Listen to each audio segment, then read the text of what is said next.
gozaimasu, or good morning to you all. If you would please put your palms together for a meditation reading. Here is the Pure Land. The Pure Land is here. I smile in mindfulness and dwell in the present moment. The Buddha is seen in an autumn leaf. The Dharma is a floating cloud. The Sangha body is everywhere. My true home is right here. From the book Finding Our True Home, Living in the Pure Land Here and Now by Thich Nhat Hanh. If you would please put your palms together in Gasho. Turning. Namo Amida Butsu. Namo Amida Butsu. Namo Amida Butsu. Namo Amida Butsu. Namo Amida Butsu. I read that meditation because I want to talk to you today about symbolism or symbols. For us Buddhists, we have so many different symbols to actually just to remind us of the Buddha, the Dharma, the Sangha. And as I read that meditation, it said, you know, the Dharma is in the floating cloud, and the Buddha is everywhere, actually, if you really think about it. And so, symbol, what is a symbol? Well, symbol is just a mark, a sign, or word that will signify or is understood as representing an idea, object, or relationship, or quality. And it allows one to go beyond what is known or seen by creating a link between different ideas and experiences. And the symbol is also an idea that things remind us of other things. I carry what we call a ninju, which at one time was called an ojuzu. Ju meaning 10. And they used to use these to count the number of times one said nembutsu. But, you know, and as we keep reading on our founders' writing, Shinran, Shonin, and what the Buddha said, we don't have to count anymore. Because just one recitation of Namo Amida Butsu, Nembutsu, if we can feel that in trusting in us, in just that one little phrase, that's all it takes. But we carry it to remind us. And there's so many things to remind us, like particularly in the home. You know, we can't take this big altar at home. We would have to have a room just for the altar. But we have other symbols that we can have to remind us, to give us some kind of just a reminder of what the teachings are. And that's over here. We have 3 different altars, home altars. This one is an obutsuda, and it's a larger one. And it does have Namo Amida Butsu in there, and you put in your little objects in there. But it's just to remind us, to find that little peace of mind once in a while, sit in front of it, and put our palms together in Nembutsu. Then we just have a really simple one that's just doors that close and open. And it has a picture of the Buddha. But we don't look at the Buddha we are just reminded of the Buddha's teaching. So actually this picture is just to remind us that there are so many teachings for us to learn yet.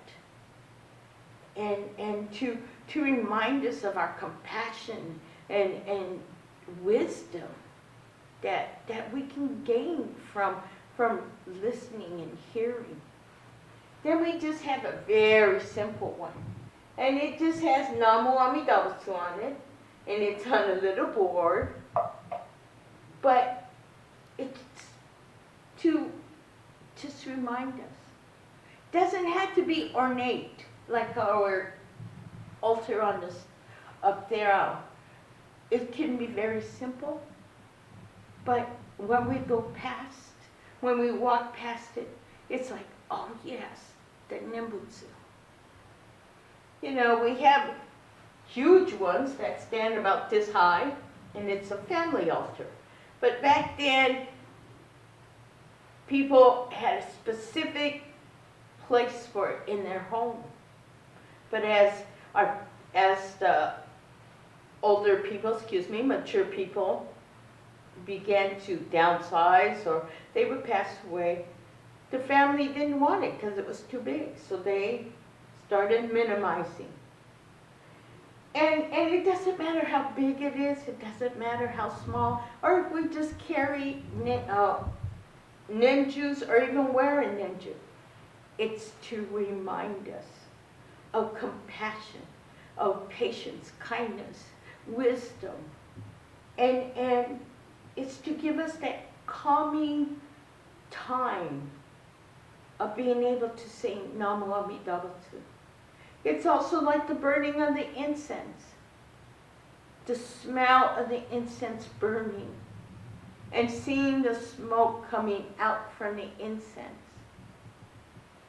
Remind us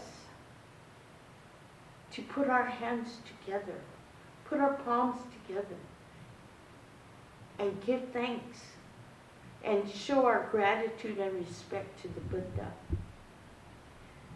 You know, symbolism, we have it everywhere.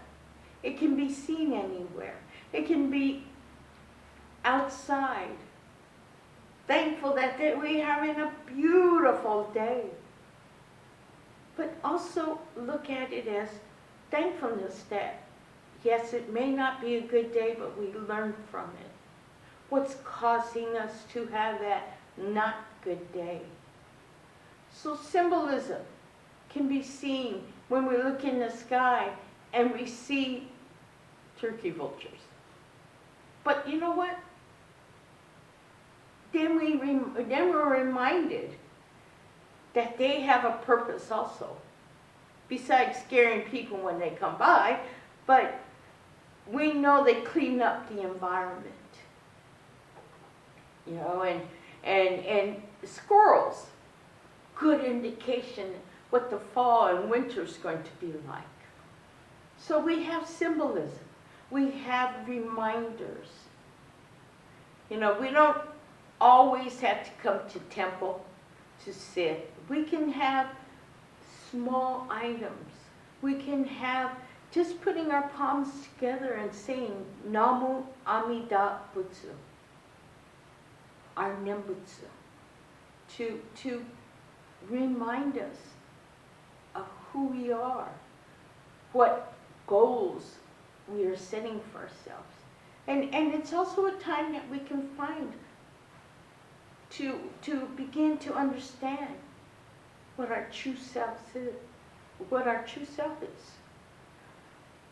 It's difficult, but calmness, patience, kindness, as we sit in front of whichever symbol we choose,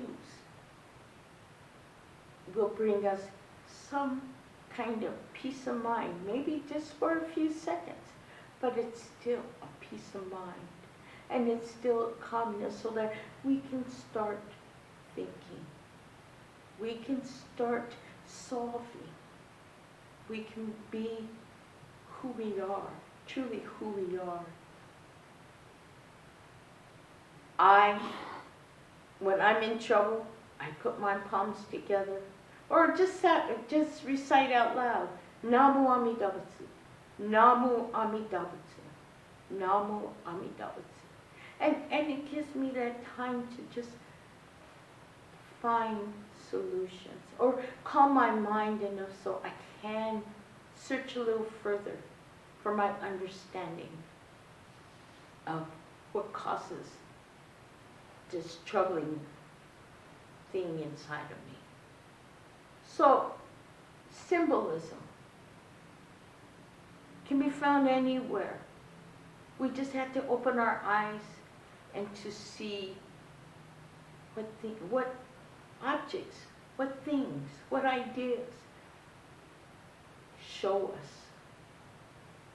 And we always put our palms together, which is a symbol also of giving thanks and understanding for the Buddhist teaching. So if you would please join me together in Gasho. Namu Amida Butsu, Namu Amida Butsu, Namu Amida Butsu, Namu Amida Butsu, Namu.